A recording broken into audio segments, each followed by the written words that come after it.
Good afternoon and welcome to our final session as part of Law Week 2020. I'm Fiona Hudson and I'm the Programs Coordinator for the Golden Valley Libraries. I'd like to begin by acknowledging the traditional owners of the land on which we meet today, and I'd also like to pay my respects to elders past and present.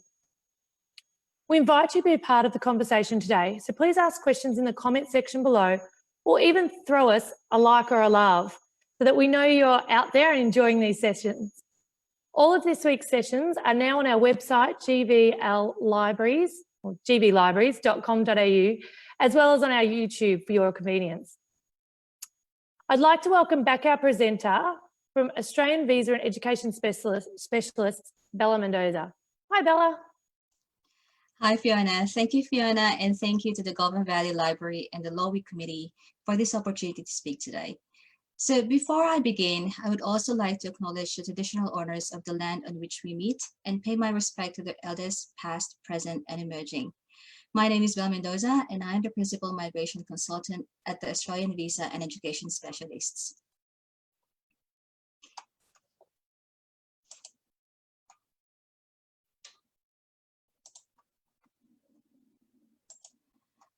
Okay, so in today's presentation, we'll be covering the current migration landscape due to COVID-19. We will also be talking about some key considerations and visa options that you may have if you fall under certain visa categories. And we will look at the government response and support that are quite available at the moment. So just a disclaimer though, today's session is general information only. It is not to be taken as legal or migration advice on visa matters. Information is current as of today's date. Legislation, rules, and regulations may change at any time. So therefore, each migration matter is related to individual circumstances. Any specific matter will have to be dealt with individually and responded to outside of the session today. So let's look at the current migration landscape due to COVID-19. So we all know that because of COVID-19, there has been a few travel restrictions that are put in place. Who can travel to Australia? So that's basically the question. People who can travel back to Australia are Australian citizens. So under the law, the government cannot lawfully prevent any returning Australians. However, they will be subject to compulsory quarantine when they do arrive. Australian permanent residents can also travel back to Australia. And New Zealand citizens who normally reside in Australia can also return to Australia. However, they must carry proof of residence that they live in Australia on a regular basis. So they must apply for a travel exemption with evidence of residence in Australia, such as a driver's license, bills, copy of lease, similar documents to that. Another group of people who could travel back to Australia are immediate family members of one of the above classes of people, such as a spouse or de facto partner of an Australian citizen, permanent resident, or New Zealand citizen, the dependent children of the same people, and legal guardian. So the point to make here is that it doesn't matter what visa that immediate family member holds, you just need to focus on the actual relationship that they do hold with the three persons mentioned above.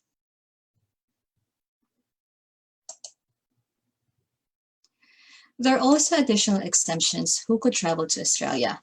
These include critical medical services or people who provide critical medical services, including the delivery of supplies, those people who are invited by the government to assist with COVID-19 response, people with critical skills such as agriculture or those from agriculture, food processing, healthcare, aged care, disability care, childcare, and some oil and gas industry workers. Diplomats are also allowed to come in, and humanitarian and compassionate circumstances are people who are covered under humanitarian and compassionate circumstances. However, the bar is very high for this, and the criteria is quite restrictive.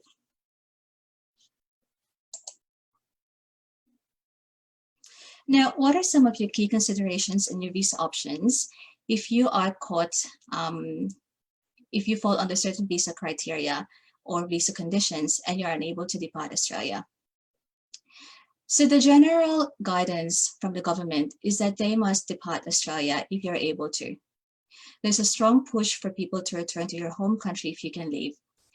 However, we do know that this may be impractical at some stage or at some point, given that some countries have lockdowns, or there are unavailable flights, or the cost of flights can be quite hefty.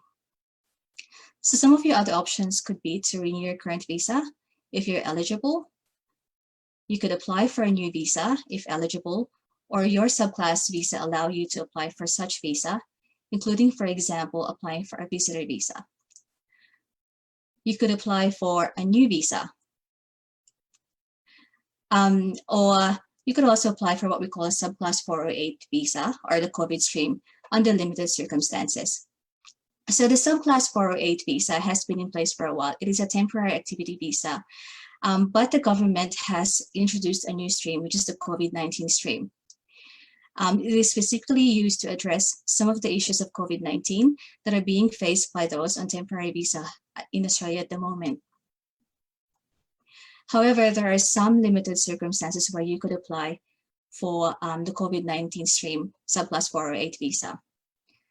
For one, it is applicable to those currently in Australia and are unable to depart for a number of reasons. It applies to those who are holders of a temporary visa that will expire within 28 days or will cease to be in effect within 28 days. It also applies to those who are unable to make a valid application for a visa of the same subclass or a temporary visa of another class. So for example, situations where the visa that you currently hold in Australia has a requirement that you have to be offshore to apply for a valid visa, or you may need to meet fee requirements before you could meet a valid application. This basically covers those circumstances. In some cases, for example, you may have a requirement where you may need to meet an English requirement and you're unable to take English exams, or there may be some training benchmark requirements that you need to meet before you could actually apply for a visa. So in these circumstances, you may be able to apply for a subclass 408 COVID-19 stream. There is a zero application fee for that. It is currently, it's free to apply for that visa at the moment. And it sort of helps people in difficult situations financially as well. There will be work rights available for those in critical industries if you're applying for a 408 COVID-19 stream. And these industries include agriculture, food processing, healthcare, aged care, disability care, and childcare. This visa is primarily focused on these industries. I suppose the thing that we need to be mindful of when we're looking at the visa options is that the objective is to avoid becoming unlawful.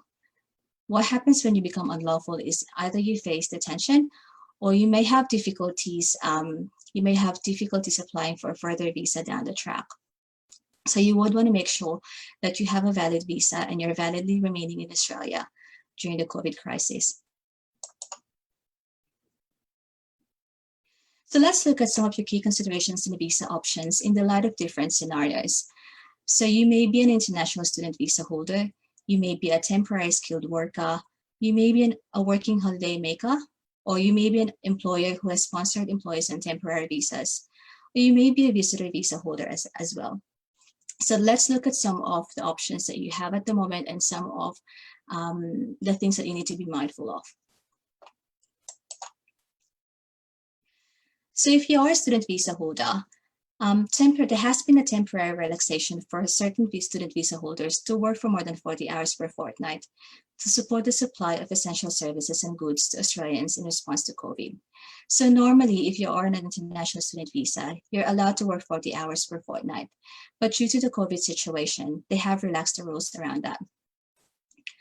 This is applicable to those who are enrolled in nursing or healthcare-related courses from the 23rd of July. Also applies to students who are employed in aged care approved providers or Commonwealth funded aged care services providers, and those registered National Disability Insurance Scheme or NDIS.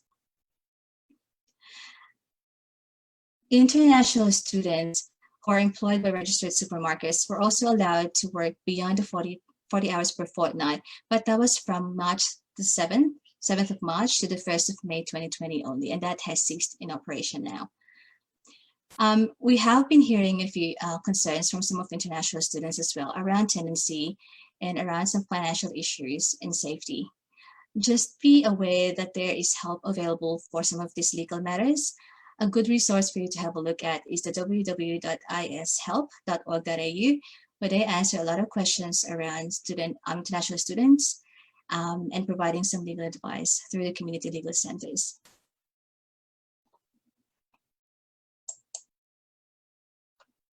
So what if you're a temporary skilled worker or a temporary visa holder?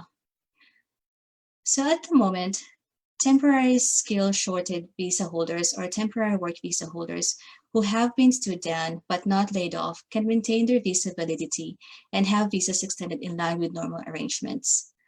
So if an employee has been stood down and instead re-employed after the pandemic, your time in Australia in between jobs will count towards their skilled work requirements for permanent residence. If an employee had to leave employment and are currently unemployed, then the employees will have 60 days to either find a new employer or make arrangements to leave Australia and return to your home country. If you're an eligible 457 and 482 visa holder that have a 4-year visa with the ability to transition to a permanent residency, and you have been laid off due to the coronavirus and have departed Australia, the time spent in Australia will be counted towards your permanent skilled work experience requirements as well.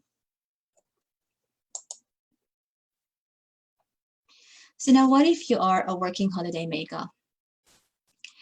So those who are employed in critical sectors will be exempt from the 6-month work condition.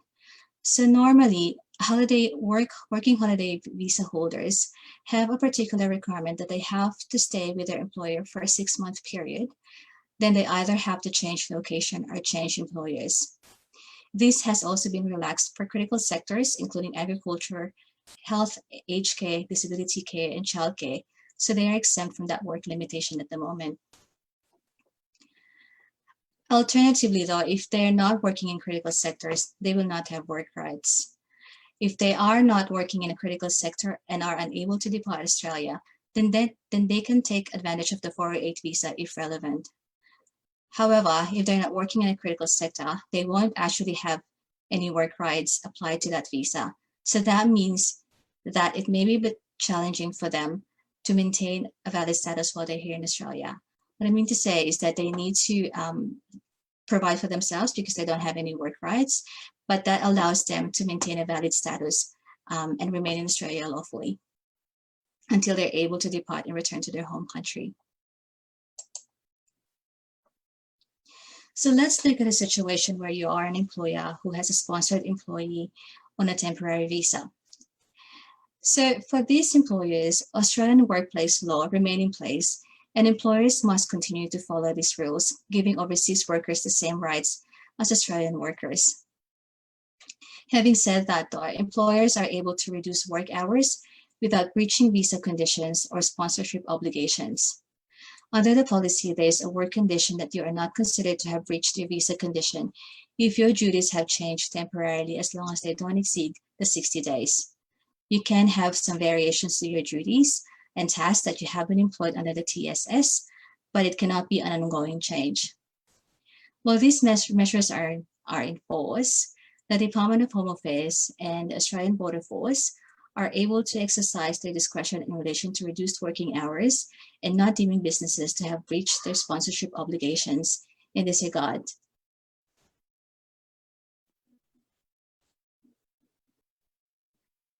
Okay.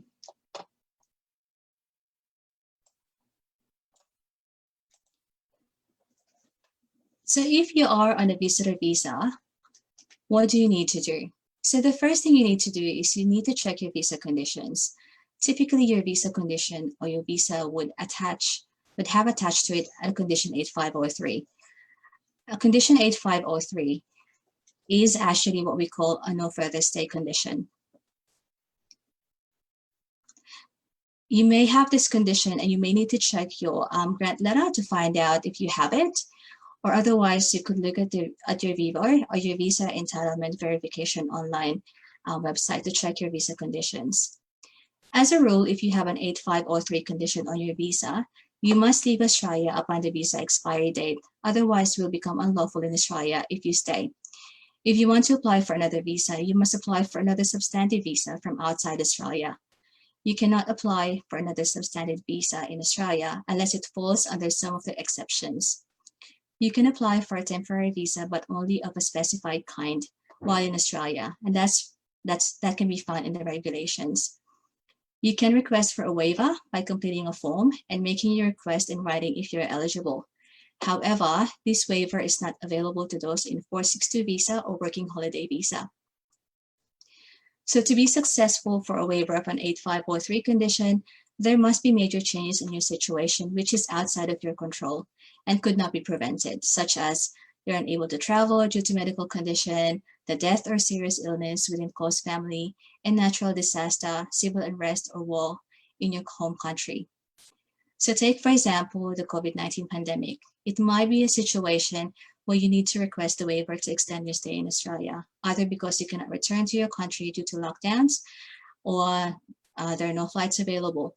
Take note, however, that not knowing you had the condition or failing the course, if you are an international student, would not be acceptable as good reasons to seek a waiver. If you are eligible for a waiver of the 8503, you will need to fill out the waiver form and submit to the appropriate Department of Home Affairs email address. Note, however, that lodging a waiver does not mean that you can stay or automatically stay in Australia legally while it is being decided. The processing time for a waiver request is 28 days, and it may take longer, especially during this time. You need to give yourself plenty of time if you're planning to seek a waiver of the no further stay condition, as you might become unlawful if you don't. Once a decision is decided, it cannot be reviewed by any department or tribunal. So another option for you if you're on a visitor visa is to apply for another substandard visa if eligible, assuming, for example, that you don't have an 8503 condition on it. You could also apply for another visitor visa on compassionate grounds, which could also mean an extension of your current visitor visa, which will allow you to remain in Australia lawfully to such point where you're able to return to your home country. Note, however, that if you are on a visitor visa, you will not be entitled to work rights, and you will need sufficient funds to support yourself while you are in Australia. Let's look at some of the government response and the support that are available at the moment. So as mentioned earlier, there has been a relaxation of some visa compliance requirements. So for example, you're looking at 40 hours per fortnight for international student holders. So there has been some relaxation of those compliance requirements. There are also relaxation of some employer sponsorship obligations. You must know, though, that there is no job keeper or job seeker available for temporary visa holders. The only access that you would have is the access to the 10,000 superannuation fund if you have worked in Australia for over 12 months. There are also some state-based support schemes that are available to international students in particular. So you could look at Victoria, for example. They have introduced a relief payment of up to $1,100 as part of the Victorian government's emergency support package that will help tens of thousands of people across the state, mainly to help with rent. And the New South Wales government providing a $20 million package for international students who are stranded in Australia due to COVID pandemic. In some cases, they also provide emergency accommodation.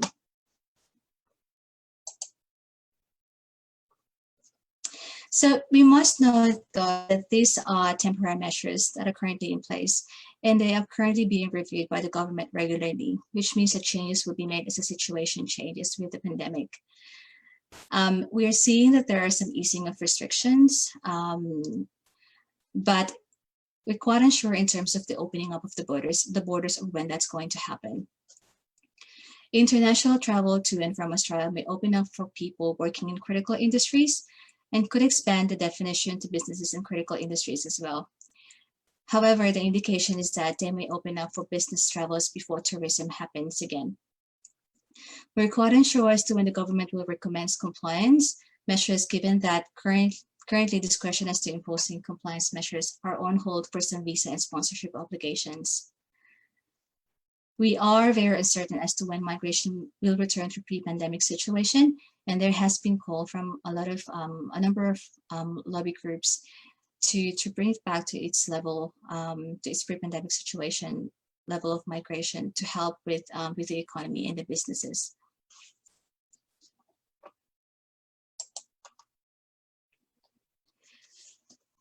So in summary, the thing that you need to think about and do whilst in this situation is to check your visa conditions.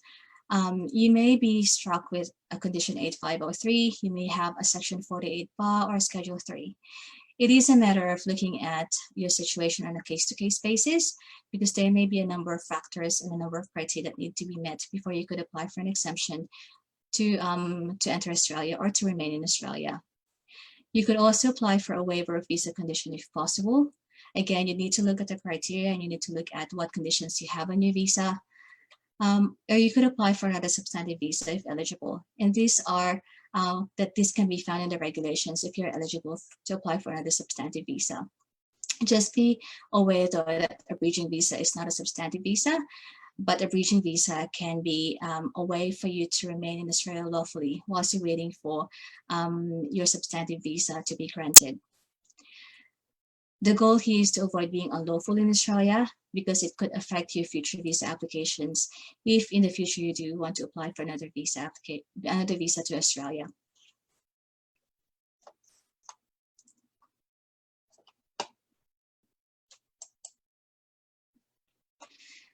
So that is basically the whole presentation today. That concludes my presentation. If you have any questions, please feel free to send any questions through the Goulburn Valley Library Facebook page. And I'll be happy to respond to them individually based on your individual circumstances. Thank you for joining us today. Over to you, Fiona. Thanks, Belle. We've had quite a lot of likes and loves, but no questions have come through on Facebook. So quite a comprehensive presentation, I'd say. And they all seem to know what's going on, hopefully now. That's good to know.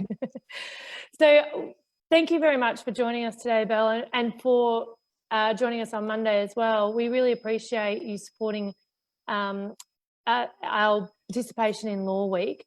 And without professionals like you in the region willing to share your knowledge and information, we wouldn't be able to offer this up to our local community. So thank you very much for joining us.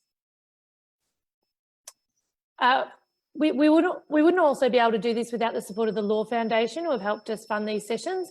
So we thank them very much for both their financial support as well as their administrative assistance and the helpful staff who work for their organisation. And to all of you out there in the community, we hope that you've enjoyed these sessions and enjoyed our chats. Don't forget that we're currently offering click and collect service for our books and DVDs, as well as online apps for ebooks, magazines and videos. We can be contacted, even though the library is closed, on 1300 374 765 for all your inquiries, Tuesday to Friday. So we hope you've enjoyed the session today and throughout this week. Thank you very much for joining us, and we'll see you for Law Week in 2021.